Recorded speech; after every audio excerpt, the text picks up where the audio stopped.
Starting Insomniac back in 1993 gave me the opportunity to have an excuse to go out and grab Alias and buy a Silicon Graphics workstation. And that's really where Insomniac began its love affair with Alias products and now Autodesk products. Our recent history has been about first Resistance Fall of Man, which just came out for the PlayStation 3. The Ratchet and Clank series, we made 4 of them. Before that, we made the Spyro the Dragon series for the PlayStation 1. And even before that, way before my time, the company made Disruptor for the PS1. Resistance basically follows the story of Nathan Hale and his involvement in a conflict that takes place. It's sort of an alternative history. Instead of World War II taking place, this takes place in the 1950s where World War II never happened. The world is basically fighting off the Chimera. And it basically follows the journey of Nathan Hale as he goes through and encounters the Chimera as they're invading England.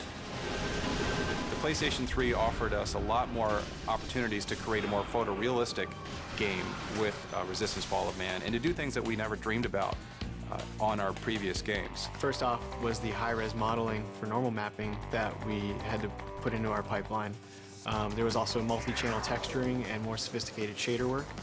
We were also creating much higher polygon counts for real-time than we've dealt with in the past. And the game just overall had much larger scope than the kinds of things we've developed before.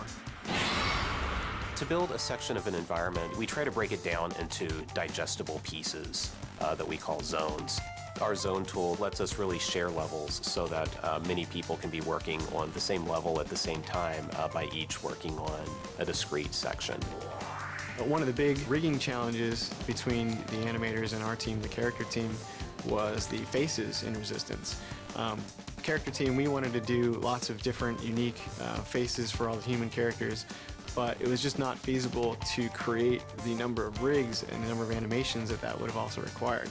So we worked together to really create an interesting kind of improvised system for sharing the skeletal information across multiple, very disparate head models and head geometry.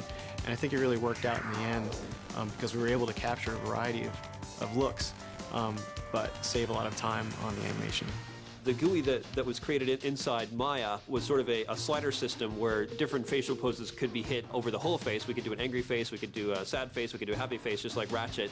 We had a lot of things like eye blinks and so forth, just like we had in Ratchet, but then we had a lot of subtlety as well.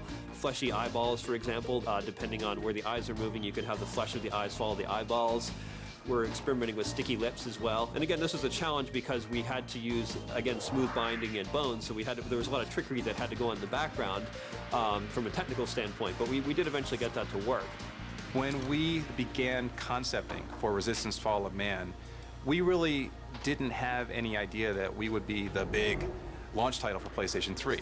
And then we figured, okay, it's time to make a game that is much bigger than the traditional launch title. Forget about the competition. Let's just do what we do and really give the consumers a lot of bang for their buck.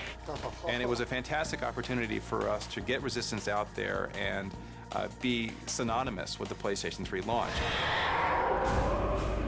We are pretty big Maya enthusiasts around here.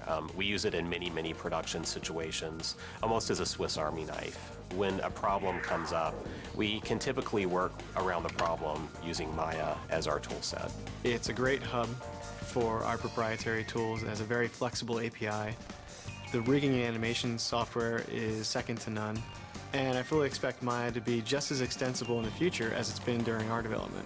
It's crucial to have the right set of 3D and 2D tools to put together the worlds and the characters that we discuss every day here at Insomniac.